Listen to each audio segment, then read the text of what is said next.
संविधान की बड़ी चर्चा है आजकल, हर महफिल में संविधान पर बहस हो रही है। एक चीज मुझे भी याद आती है,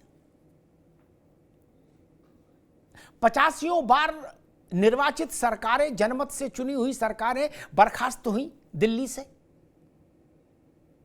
सबसे पहली सरकार मालूम किसकी बर्खास्त हुई थी?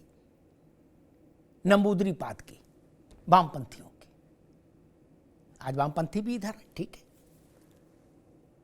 लेकिन क्या इस सच से हम इनकार कर सकते हैं? हम नरेंद्र मोदी से सहमत हूं असहमत हूं अलग बात है, लेकिन क्या हम इससे, सच से, इस आंकड़े से इनकार कर सकते हैं कि बीते 10 वर्ष के भारत के शासन में, जिसको हम मोदी सरकार का 10 साल का कार्यकाल कहते हैं, उसमें एक भी राज्य में जनता के द्वारा चुनी हुई निर्वाचित राज्य सरकार को बर्खास्त नहीं किया गया, not even a single one.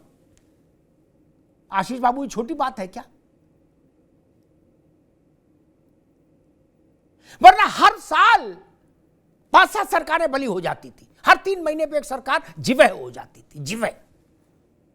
आपको तो याद है ना, प्रेम भाई को भी याद होगा।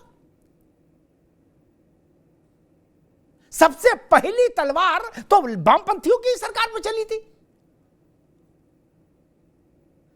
उसके बाद कितनी सरकारें बर्खास्त हुई ना।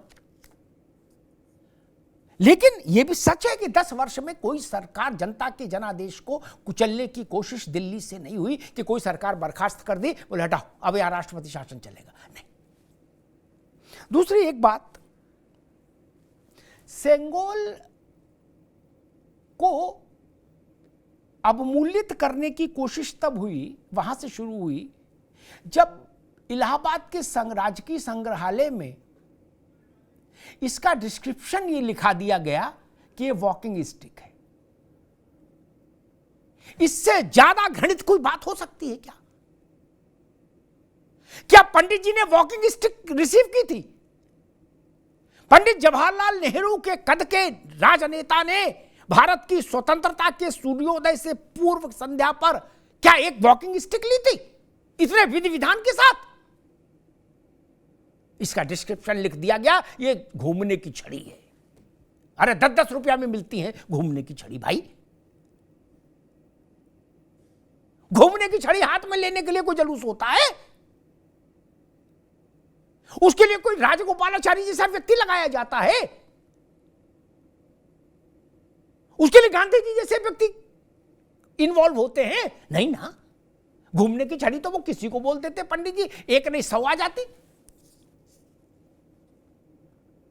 ये किसने किया कि घूमने वाली छड़ी है? ये किसने अभद्रता की? ये सत्य, निष्ठा और धर्म का प्रतीक है। और जिनको धर्म से एलर्जी है उनके लिए मैंने 2 उदाहरण दे दिए, लार्जर देन लाइफ। भारत की लोकसभा में अध्यक्ष के आसन के ऊपर लिखा था पुराने भवन में, धर्म चक्र प्रवर्तनाय, और सुप्रीम कोर्ट का सूत्र वाक्य है यतस् धर्मो ततस् जयो, जहां धर्म वहां जय। अब क्या करेंगे? सुप्रीम कोर्ट की दीवार पर सिर मारेंगे? नहीं ना। संविधान की मूल प्रति पर जब दस्तखत हो रहे थे तो संविधान सभा में जो लोग थे उनने उस पर दस्तखत किए, पंडित जी, राजेंद्र बाबू से लेके सब लोग। उसमें जो चित्र बने थे, हाथ से बने थे, वो हाथ की चित्रकारी थी। उसमें भारत के सारे आध्यात्मिक, धार्मिक, सांस्कृतिक प्रतीक थे कि नहीं थे, जिनसे आज अगर वो पार्लियामेंट में लग जाए तो आपत्ति हो जाएगी, बोले इसको क्यों लगा रहे हो? बोले भाई हनुमान जी का फोटो यहां क्यों लगा रहे हो? है देश संविधान से चलेगा, हनुमान से नहीं। ऐसे बोलने वाले आ जाएंगे कि नहीं? और संविधान में ही हनुमान जी का चित्र है।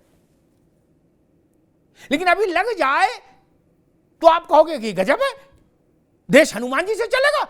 नो, संविधान से चलेगा। मैं इतना ही कह रहा हूं, संविधान में तो है चित्र। तब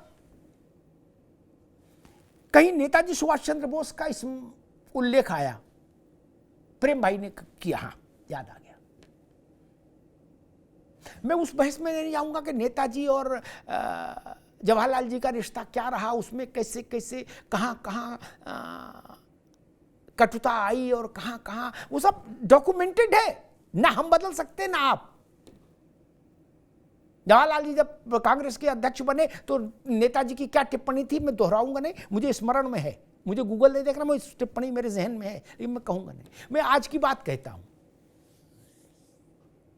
दशकों तक जॉर्ज पंचम की मूर्ति इंडिया गेट पे जहां थी, जिस कैनोपी के नीचे, वो मूर्ति तो हट गई। दशकों तक भारत की सरकार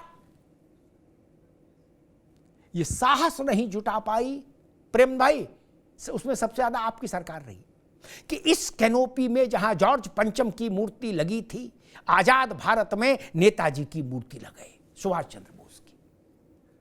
वो भारत के मन पर राज करने वाले व्यक्ति हैं। वो कब लगी? नेताजी की आदमकद प्रतिमा, ग्रेनाइट की एक शिला की प्रतिमा, अद्भुत, वो कब लगी? जो किसी एंगल से आप इंडिया गेट घूमिए, नेताजी की प्रतिमा दिखेगी। वो कब लगी? ये काम जवाहरलाल जी के समय में नहीं हो सकता था, इंदिरा जी के समय में नहीं हो सकता था, राजीव जी के समय में नहीं हो सकता था, मनमोहन सिंह के समय में नहीं हो सकता था, नरसिंह राव जी के समय में नहीं हो सकता था। हो सकता था ना? क्या जवाहरलाल सुभाष चंद्र बोस 2014 में आए थे? आपने प्रतिमा लगा दी होती तो भारत का मन उल्लसित हो गया होता। नहीं लगाई। वहां भी संविधान का लोचा था कुछ, वहां भी कोई संविधान का मसला था, इसलिए नहीं लगाई मूर्ति? नहीं ना। नेताजी तो सेकुलर कम्युनल का कोई मामला उन पर लागू नहीं होता था। वो तो अयोध्या आंदोलन में भी नहीं थे कि चलो इसलिए नहीं लगाई। फिर क्यों नहीं लगाई? ये सवाल हैं जो चुभते हैं। और राजा की बात आई। राजाओं के नाम पर शहर और स्थान और मार्ग इस देश में भरपूर रहे कि नहीं रहे? मुगल का कोई नहीं बचा, चिंटू पिंटू तक बादशाह, जिसके नाम पर दिल्ली में सड़क नहीं बना दी। क्या रंगीले शाह रंगीले छूट गए, बाकी सबके नाम पे बना दी सड़कें। फिर इस सेंगोल से इसलिए बोले राजशाही है। अच्छा जी, मैंने शुरुआत में कहा था अशोक की लाट कनखल के किसी आश्रम से आई थी क्या? नहीं ना, नहीं ना। अशोक की लाट कहां से आई थी? वो कनखल से कहीं से बन के आई थी? नहीं ना।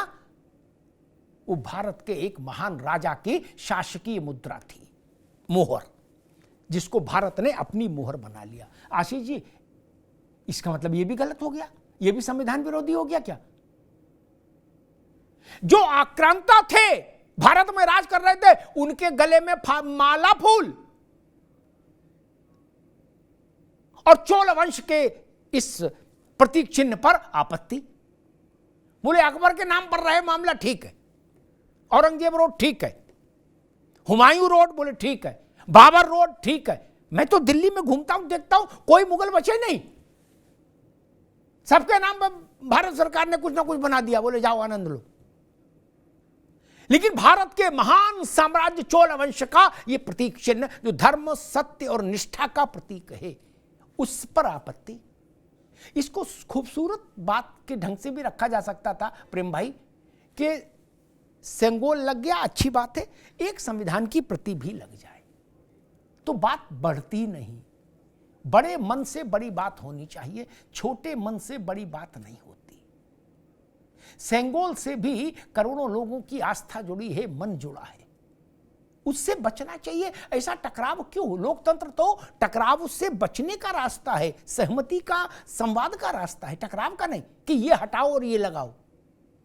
और संविधान की प्रति लगे तो ये मैं चाहूंगा कि इस मूल प्रति लगनी चाहिए, मूल प्रति के चित्र लगने चाहिए, ताकि नई पीढ़ी के लोग जो वहां जाएं, इसमें सांसद भी हैं, वो जान पाए कि भारत के मूल संविधान में कौन कौन से चित्र शामिल थे। ये जानना बहुत जरूरी है। धन्यवाद।